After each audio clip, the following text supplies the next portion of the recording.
मैं हूं विवेक और आप देख रहे हैं एक्सप्लेन ऑल। पिछले एपिसोड में हमने देखा था कि गुएवारू जो है जॉर्ज बुश के घर में पहुंच जाता है और उन्हें ब्लैकमेल कर इंडिपेंडेंस पा लेता है, लेकिन उसके बाद बाकी पूछता है कि इतना केपेबल मैन आखिर इस प्रिजन में कैसे आ गया। उसके बाद वो ओल्ड मैन जवाब देते हुए कहता है कि वो बिस्कुट ओलिवर से लड़ने के लिए आया है, उसकी रैंक लेने के लिए आया है, बिल्कुल तुम्हारी तरह बाकी। और इसी के साथ ये एपिसोड खत्म हो जाता है। खैर मैं आपको बता दूं, मैंने अपने चैनल में पहले भी कई सारे एपिसोड एक्सप्लेन कर रखे हैं बाकी सॉन ऑफ होकर के। अगर आपने उन्हें नहीं देखा तो पहले देख लीजिए जाकर, वरना एपिसोड आपको समझ में नहीं आने वाला है। एपिसोड 5 की शुरुआत में हम देखते हैं कि वो ओल्ड मैन बाकी से कहता है कि मशीनें कुछ भी नाप सकती है, कुछ भी बता सकती है, लेकिन वो कभी ये नहीं बता सकती कि कौन फाइटिंग में कितना ज्यादा अच्छा है। उसके बाद वो गुएवारू के बारे में बताते हुए कहता है कि गुएवारू ने इसी बात का फायदा उठाया और अपने आप को इतना ज्यादा स्ट्रॉन्ग बना लिया कि उसने खुद का ही एक अच्छे से आइलैंड बना लिया। उसके बाद वो कहता है कि जैसे कि तुम्हारे फादर यूजिरो हानमा, बिस्किट ओलिवा और गुएवारू जैसे 3 ही स्ट्रॉन्गेस्ट क्रीचर हैं इस अर्थ पर। उसके बाद वो कहता है कि ये लोग किसी भी चीज से बच जाए, कितनी भी ज्यादा स्ट्रॉन्ग हो जाए, लेकिन एक चीज से कभी ज्यादा नहीं बच सकते हैं, वो है सैटेलाइट। इनके लिए 3 सैटेलाइट ऊपर लगाए गए हैं और वो प्रॉपर तरीके से इनके ऊपर नजर भी रखता है।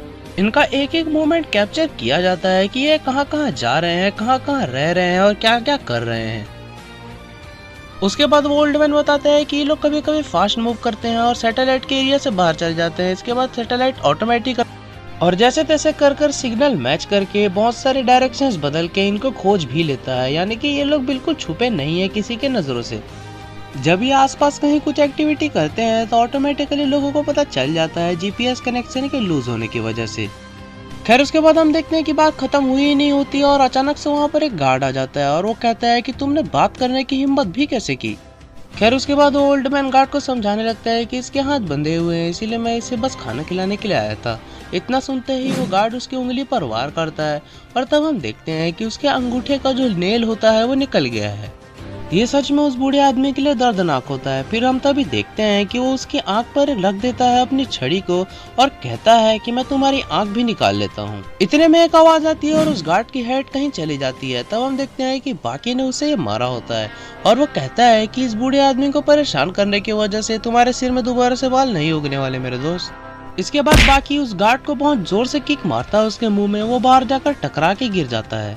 उसके बाद बाकी कहता है कि ये चीज जो तुमने मेरे उंगलियों पर लगाई है तुम्हें लगता है मुझे रोक लेगी, लेकिन नहीं, ये तो बिल्कुल आसान है मेरे लिए। उसके बाद हम देखते हैं कि बाकी अपने हाथ को आगे लाने की कोशिश करता है। इतने में गार्ड गुस्से में अंधाधुंध वार करना शुरू कर देता है बाकी के ऊपर। उतने में बाकी अपने हाथ भी निकाल लेता है और उसे फिर से कस के किक मार देता है उसकी जॉ पर। इसके रिजल्ट के अनुसार वो पलटने लगता है और बिल्कुल गिरने वाला होता है, लेकिन फिर भी बाकी अपने हाथों को बढ़ाता है और उसे पकड़ लेता है। इतना वजन सिर्फ अंगूठों पर पड़ने के कारण उससे पूरा खून निकल रहा होता है। खैर तब हम देखते हैं कि वहाँ पर गुएवारू आ जाता है और वो बाकी से कहता है कि इसे बचाकर तो हमें कुछ भी नहीं मिलने वाला, लेकिन बाकी फिर भी उसे ऊपर खींच लेता है। उसके बाद गुएवारू कहता है तुम सच में एक अच्छे इंसान हो, और इतना कहकर वो वहाँ से चला जाता है। क्योंकि बाकी ने उसकी जान बचाई थी इसीलिए वो उससे कहता है कि मैं किसी को भी नहीं बताऊंगा यहाँ क्या हुआ, तुम्हें कुछ भी नहीं होगा आगे चलकर। उसके बाद सीन शिफ्ट होता है और हम देखते हैं कि कैदियों से काम कराया जा रहा होता है। बाकी पेड़ी आसानी से उन लोहे की चीजों को अंदर ठोक देता है, बिल्कुल 2 शॉट में ही। ये करना बाकी काफी एंजॉय कर रहा होता है क्योंकि इससे आगे की लड़ाई में उसे मदद मिलेगी। और बाकी के इतने काम को देखकर एक गार्ड बहुत खुश होता है और कहता है कि तुम सच में आयरन माइकल से भी कहीं ज्यादा आगे हो। वो भी बाकी कैदियों से ज्यादा ब्लॉक्स ठोक चुका है, लेकिन फिर भी तुम्हारे तो लेवल ही अलग है। उसके बाद वहाँ लंच टाइम हो जाता है और बाकी जो है आयरन माइकल के बगल में जाकर बैठ जाता है और उससे पूछता है क्या तुम मुझे सच सच बता सकते हो कि तुम यहाँ क्यों आए हो। वो कहता है कि तुमने सही पहचाना, मैं यहाँ पर कुछ काम से ही रुका हुआ हूँ, मैं यहाँ पर थोड़ी एक्सरसाइज कर रहा हूँ 3 महीने बाद मेरे मैच के लिए। और तब हमें पता चलता है कि एरिज़ोना प्रिजन के ऑफिस में अलग ही खेल चल रहा है। वहाँ के जेलर को एक बड़ा पेचेक दिया जाता है और कहा जाता है कि तुम आयरन माइकल को पिटवा दो ताकि वो आगे मैच ना लड़ सके। उसके बाद वो जेलर जो है वो ले लेता है चेक को और तभी हम देखते हैं कि वो और कोई नहीं बल्कि एक पुराना बॉक्सर है जो कि आयरन माइकल से जलता है। हो सकता है आगे चलकर उसी की फाइट उससे होने वाली हो, इसीलिए वो उसे पिटवाने के लिए यहाँ पर आया था। वो कहता है कि आयरन माइकल को बस पिटवाना ही तो है, इसके लिए हमें बिस्कुट ओलिवा और गुएवारू जैसे बड़े बड़े प्रिजनर्स की जरूरत नहीं है जैसा कि तुम कह रहे हो। मैं उसके लिए कुछ खास लोगों को बुलाऊंगा जो कि काफी होंगे उसके लिए, और वो होंगे द माउथ। इतना सुनकर वो बिल्कुल चौंक जाता है और तभी हम देखते हैं द माउथ की एंट्री। उन्हें वो बता देता है कि उन्हें आयरन माइकल को पीटना है, इसके बदले उन्हें भी थोड़ा हिस्सा मिलेगा। वो अपने जेलर की बात को बिल्कुल भी अनसुना नहीं करते हैं और राजी हो जाते हैं आयरन माइकल को पीटने के लिए। उसके बाद वो बॉक्सर उन तीनों से कहता है, तुम्हें लगता है ना तुम ये सब कर सकते हो। उसके बाद वो तीनों एक साथ कहते हैं कि हाँ, हम ये सब कर सकते हैं। और तभी हमें द माउथ के बारे में थोड़ी इन्फॉर्मेशन दी जाती है। तो हमें बताया जाता है कि जैसे कि कोई खाना होता है, उसे हम खाते हैं, अपने मुंह के अंदर डालकर और चबाने लगते हैं। उसमें 3 चीजें सबसे ज्यादा काम करती हैं। पहला लिप्स, दूसरे दांत और तीसरा टंग। ये तीनों मिलकर खाने को पीस कर रख देते हैं। यही कुछ फाइटिंग स्टाइल है इन तीनों भाई का, और इन्हें कहा भी माउथ जाता है। लेकिन उस बॉक्सर का मन फिर भी शांत नहीं होता है। वो माउथ से कहता है कि आयरन माइकल 10 गुना ज्यादा स्ट्रॉन्ग है नॉर्मल इंसानों से। तुम्हें सच में लगता है कि तुम उसे हरा सकते हो?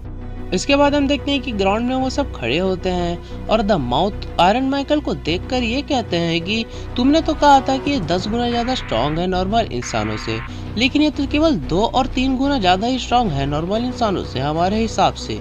उसके बाद बिना टाइम गंवाए वो लोग आयरन माइकल को पीटना शुरू कर देते हैं। खैर इन सब के बाद आयरन माइकल गुस्से से जोर से चिल्लाता है और उन्हें दौड़ाने लगता है। उनमें से एक को दौड़ते दौड़ते बहुत दूर ले जाता है और तभी मौत के मेंबर में से एक अचानक आयरन माइकल को पीछे से एक किक मार देता है, जिसके कारण वो जमीन में बैठ जाता है। और अब हम असलियत में कह सकते हैं कि वो तीनों तरफ से फंस चुका होता है। इसके बाद वो लोग फिर आयरन माइकल को मारना शुरू कर देते हैं और सच में उसे बहुत ज्यादा चोट देते हैं। तीनों के तीनों बराबर बराबर उसे मारते हैं। खैर फिर अचानक से आयरन माइकल उनके घेरे से निकलता है और दौड़ते हुए जाकर एक कोने में छुप जाता है। वहाँ पर वो अच्छे से स्टैंड कर लेता है, जिससे कि सच में थोड़ा सा लगता है कि आयरन माइकल अब उनसे लड़ सकता है। उसके बाद वो तीनों उसके सामने आते हैं और उससे कहते हैं कि यही तो तुमने सबसे बड़ी गलती कर दी आयरन माइकल, अब तुम्हारा बचना हमसे सच में नामुमकिन हो जाएगा। और उनके इतना कहने के साथ ही एपिसोड खत्म हो जाता है। तो ये था आज का एपिसोड। तो यार मैं आपको बता दूं कि आगे और भी बहुत सारे एपिसोड में एक्सप्लेन करने वाला हूँ, इसलिए सब्सक्राइब करके रख लीजिए। आज के लिए बस इतना ही। वीडियो को लाइक करें, चैनल को सब्सक्राइब करें। हम आगे भी और ऐसी वीडियोस लाते रहेंगे। Love you all. I am